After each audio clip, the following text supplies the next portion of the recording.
Okay, so without getting into all of the technical details between the Halo 3 and the Halo 4, which one would I recommend you buy?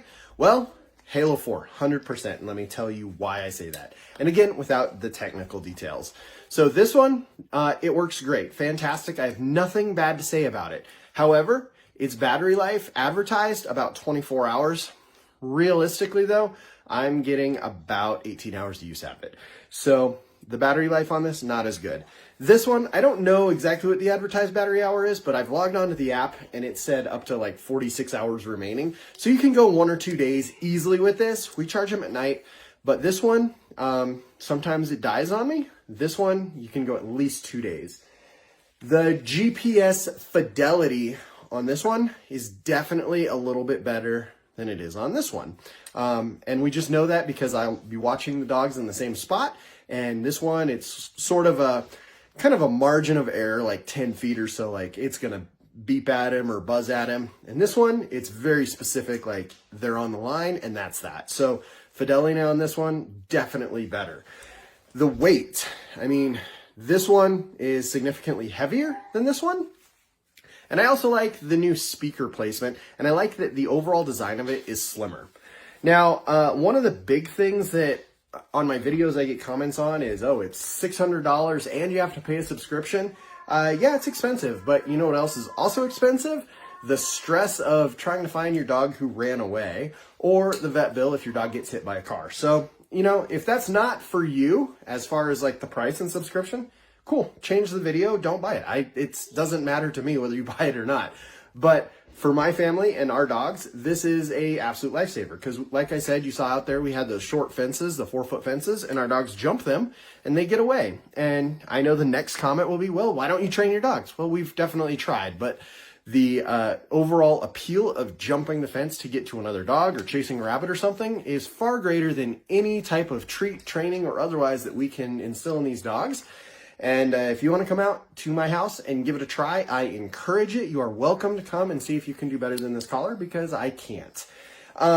Anyways, back to the point though. This is a fantastic, fantastic option. What else I like about it, it is not limited like the in-ground wired systems. Those were, you put them in the ground and that was that. This, we take my dogs down to my parents' house when we go on vacation, and we set up a new fence down there. They have a small acreage as well. No fences, and this keeps them contained and safe. We've taken it camping and set up around our campsite. Keeps them contained and safe.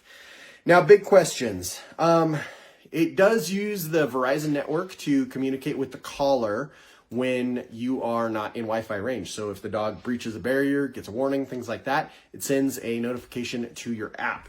Will that work out in the forest? No, it will not. So it will still protect once you have it set up. It's still going to notify the dog and provide feedback within the GPS established fence, because GPS is working as long as it has a clear view of the sky. So the GPS will work anywhere.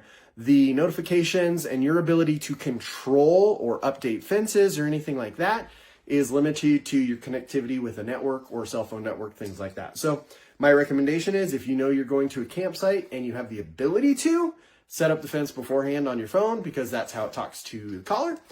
You might be able to do it still with Bluetooth, but you still need to have internet to talk to the server, etc. So set that up ahead of time and you're good to go. If you're out hiking, no cell service, and you are within Bluetooth range of the collar, you can control the collar on the app.